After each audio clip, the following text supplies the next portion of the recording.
Hello, friends and neighbors. Welcome to the Sunny Side of Life Bible in a Year experience. Join me each day as I read the Bible from start to finish. I'm reading from the Life Application Study Bible, New Living Translation, published by Tyndale House Publishers. I pray this daily reading will bless you as much as it does me. So let's get started. March 24th, 1 Samuel chapters 16 through 18. Now the Lord said to Samuel, "You have mourned long enough for Saul. I have rejected him as king of Israel, so fill your flask with olive oil and go to Bethlehem. Find a man named Jesse who lives there, for I have selected one of his sons to be my king." But Samuel asked, "How can I do that? If Saul hears about it, he will kill me." "Take a heifer with you," the Lord replied, "and say that you have come to make a sacrifice to the Lord. Invite Jesse to the sacrifice, and I will show you which of his sons to anoint for me." So Samuel did as the Lord instructed. When he arrived at Bethlehem, the elders of the town came trembling to meet him. "What's wrong?" they asked. "Do you come in peace?" "Yes," Samuel replied. "I have come to sacrifice to the Lord. Purify yourselves and come with me to the sacrifice." Then Samuel performed the purification rite for Jesse and his sons and invited them to the sacrifice too. When they arrived, Samuel took one look at Eliab and thought, "Surely this is the Lord's anointed." But the Lord said to Samuel, "Don't judge by his appearance or height, for I have rejected him." The Lord doesn't see things the way you see them. People judge by outward appearance, but the Lord looks at the heart. Then Jesse told his son Abinadab to step forward and walk in front of Samuel. But Samuel said, "This is not the one the Lord has chosen." Next Jesse summoned Shimea. But Samuel said, "Neither is this the one the Lord has chosen." In the same way, all 7 of Jesse's sons were presented to Samuel. But Samuel said to Jesse, "The Lord has not chosen any of these." Then Samuel asked, "Are these all the sons you have?" "Well, they're still the youngest," Jesse replied, "but he's out in the fields watching the sheep and goats." "Send for him at once," Samuel said. "We will not sit down to eat until he arrives." So Jesse went for him. He was dark and handsome, with beautiful eyes. And the Lord said, "This is the one, anoint him." So as David stood there among his brothers, Samuel took the flask of olive oil he had brought and anointed David with the oil. And the Spirit of the Lord came powerfully upon David from that day on. Then Samuel returned to Ramah. Now the Spirit of the Lord had left Saul, and the Lord sent a tormenting spirit that filled him with depression and fear. Some of Saul's servants said to him, "A tormenting spirit from God is troubling you. Let us find a good musician to play the harp whenever the tormenting spirit troubles you. He will play soothing music, and you will soon be well again." "All right," Saul said. "Find me someone who plays well and bring him here." One of the servants said to Saul, "One of Jesse's sons from Bethlehem is a talented harp player. Not only that, he is a brave warrior, a man of war, and has good judgment. He is also a fine-looking young man, and the Lord is with him." So Saul sent messengers to Jesse to say, "Send me your son David the shepherd." Jesse responded by sending David to Saul, along with a young goat, a donkey loaded with bread, and a wineskin full of wine. So David went to Saul and began serving him. Saul loved David very much, and David became his armor-bearer. Then Saul sent word to Jesse, asking, "Please let David remain in my service, for I am very pleased with him." And whenever the tormenting spirit from God troubled Saul, David would play the harp. Then Saul would feel better, and the tormenting spirit would go away. The Philistines now mustered their army for battle and camped between Socoh in Judah and Azekah at Ephes-dammim. Saul countered by gathering his Israelite troops near the valley of Elah. So the Philistines and the Israelites faced each other on opposite hills with the valley between them. Then Goliath, a Philistine champion from Gath, came out of the Philistine ranks to face the forces of Israel. He was over 9 feet tall. He wore a bronze helmet, and his bronze coat of mail weighed 125 pounds. He also wore bronze leg armor, and he carried a bronze javelin on his shoulder.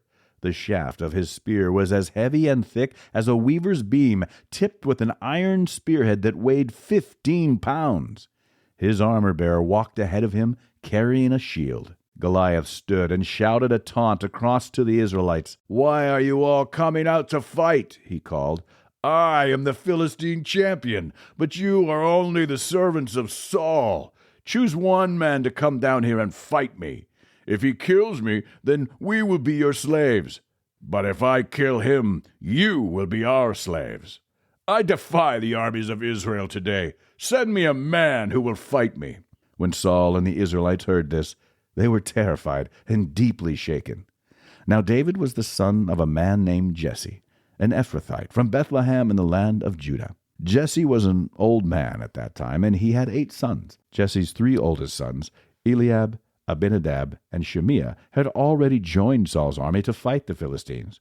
David was the youngest son. David's 3 oldest brothers stayed with Saul's army, but David went back and forth so he could help his father with the sheep in Bethlehem. For 40 days, every morning and evening, the Philistine champion strutted in front of the Israelite army. One day Jesse said to David, "Take this basket of roasted grain and these 10 loaves of bread and carry them quickly to your brothers. And give these 10 cuts of cheese to their captain. See how your brothers are getting along, and bring back a report on how they are doing." David's brothers were with Saul and the Israelite army at the valley of Elah, fighting against the Philistines. So David left the sheep with another shepherd and set out early the next morning with the gifts, as Jesse had directed him. He arrived at the camp just as the Israelite army was leaving for the battlefield with shouts and battle cries. Soon the Israelite and Philistine forces stood facing each other, army against army. David left his things with the keeper of supplies and hurried out to the ranks to greet his brothers. As he was talking with them, Goliath, the Philistine champion from Gath, came out from the Philistine ranks. Then David heard him shout his usual taunt to the army of Israel. As soon as the Israelite army saw him, they began to run away in fright. "Have you seen the giant?" the men asked. "He comes out each day to defy Israel. The king has offered a huge reward to anyone who kills him. He will give that man one of his daughters for a wife, and the man's entire family will be exempted from paying taxes." David asked the soldiers standing nearby, "What will a man get for killing this Philistine and ending his defiance of Israel? Who is this pagan Philistine anyway, that he is allowed to defy the armies of the living God?" And these men gave David the same reply. They said, "Yes, that is the reward for killing him." But when David's oldest brother Eliab heard David talking to the men, he was angry. "What are you doing around here anyway?" he demanded. "What about those few sheep you're supposed to be taking care of? I know about your pride and deceit. You just want to see the battle." "What have I done now?" David replied. "I was only asking a question." He walked over to some others and asked them the same thing and received the same answer. Then David's question was reported to King Saul, and the king sent for him. "Don't worry about this Philistine," David told Saul. "I'll go fight him." "Don't be ridiculous," Saul replied. "There's no way you can fight this Philistine and possibly win. You're only a boy, and he's been a man of war since his youth." But David persisted. "I've been taking care of my father's sheep and goats," he said. "When a lion or a bear comes to steal a lamb from the flock, I go after it with a club and rescue the lamb from its mouth. If the animal turns on me, I catch it by the jaw and club it to death. I've done this to both lions and bears, and I'll do it to this pagan Philistine too, for he has defied the armies of the living God. The Lord who rescued me from the claws of the lion and the bear will rescue me from this Philistine." Saul finally consented. "All right, go ahead," he said, "and may the Lord be with you." Then Saul gave David his own armor, a bronze helmet and a coat of mail. David put it on, strapped a sword over it, and took a step or two to see what it was like, for he had never worn such things before. "I can't go in these," he protested to Saul. "I'm not used to them." So David took them off again. He picked up 5 smooth stones from a stream and put them into his shepherd's bag. Then, armed only with his shepherd's staff and sling, he started across the valley to fight the Philistine. Goliath walked out toward David with his shield-bearer ahead of him, sneering in contempt at this ruddy-faced boy. "Am I a dog," he roared at David, "that you come at me with a stick?" And he cursed David by the names of his gods. "Come over here, and I'll give your flesh to the birds and wild animals," Goliath yelled. David replied to the Philistine, "You come to me with a sword, spear, and javelin, but I come to you in the name of the Lord of heaven's armies, the God of the armies of Israel, whom you have defied. Today the Lord will conquer you, and I will kill you and cut off your head. And then I will give the dead bodies of your men to the birds and the wild animals, and the whole world will know that there is a God in Israel. And everyone assembled here will know that the Lord rescues his people, but not with a sword and spear. This is the Lord's battle, and he will give you to us." As Goliath moved closer to attack, David quickly ran out to meet him. Reaching into his shepherd's bag and taking out a stone, he hurled it with his sling and hit the Philistine in the forehead. The stone sank in, and Goliath stumbled and fell face down on the ground. So David triumphed over the Philistine with only a sling and a stone, for he had no sword. Then David ran over and pulled Goliath's sword from its sheath. David used it to kill him and cut off his head. When the Philistines saw that their champion was dead, they turned and ran. Then the men of Israel and Judah gave a great shout of triumph and rushed after the Philistines, chasing them as far as Gath and the gates of Ekron. The bodies of the dead and wounded Philistines were strewn all along the road from Sha'arim as far as Gath and Ekron. Then the Israelite army returned and plundered the deserted Philistine camp. David took the Philistine's head to Jerusalem, but he stored the man's armor in his own tent. As Saul watched David go out to fight the Philistine, he asked Abner, the commander of his army, "Abner, whose son is this young man?" "I really don't know," Abner declared. "Well, find out who he is," the king told him. As soon as David returned from killing Goliath, Abner brought him to Saul with the Philistine's head still in his hand. "Tell me about your father, young man," Saul said. And David replied, "His name is Jesse, and we live in Bethlehem." After David had finished talking with Saul, he met Jonathan, the king's son. There was an immediate bond between them, for Jonathan loved David. From that day on, Saul kept David with him and wouldn't let him return home. And Jonathan made a solemn pact with David because he loved him as he loved himself. Jonathan sealed the pact by taking off his robe and giving it to David, together with his tunic, sword, bow, and belt. Whatever Saul asked David to do, David did it successfully. So Saul made him a commander over the men of war, an appointment that was welcomed by the people and Saul's officers alike. When the victorious Israelite army was returning home after David had killed the Philistine, women from all the towns of Israel came out to meet King Saul. They sang and danced for joy with tambourines and cymbals. This was their song: "Saul has killed his thousands, and David his 10,000s." This made Saul very angry. "What's this?" he said. "They credit David with 10,000s and me with only thousands? Next they'll be making him their king." So from that time on, Saul kept a jealous eye on David.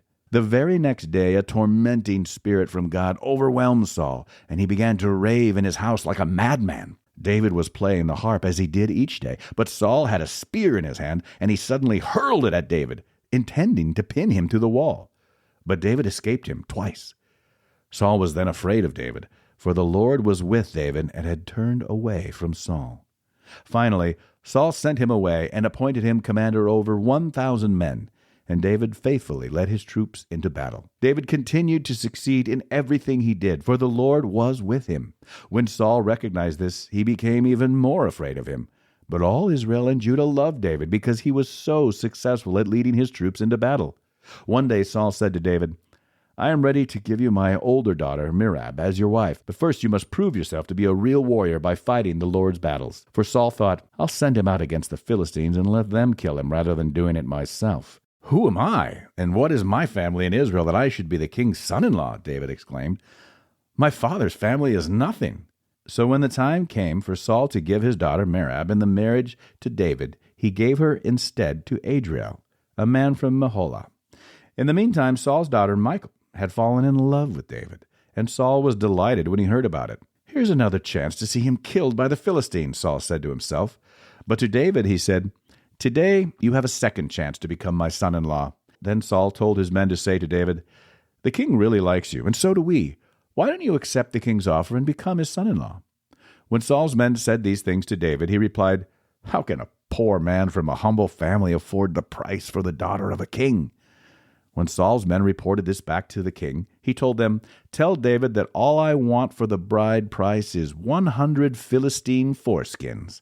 Vengeance on my enemies is all I really want." But what Saul had in mind was that David would be killed in the fight. David was delighted to accept the offer. Before the time limit expired, he and his men went out and killed 200 Philistines. Then David fulfilled the king's requirement by presenting all their foreskins to him. So Saul gave his daughter Michal to David to be his wife. When Saul realized that the Lord was with David and how much his daughter Michal loved him, Saul became even more afraid of him, and he remained David's enemy for the rest of his life. Every time the commanders of the Philistines attacked, David was more successful against them than all the rest of Saul's officers. So David's name became very famous. That's it for today, friends. Feel free to read ahead on your own. Before I go, Let's share the Lord's Prayer together. Our Father who art in heaven, hallowed be thy name.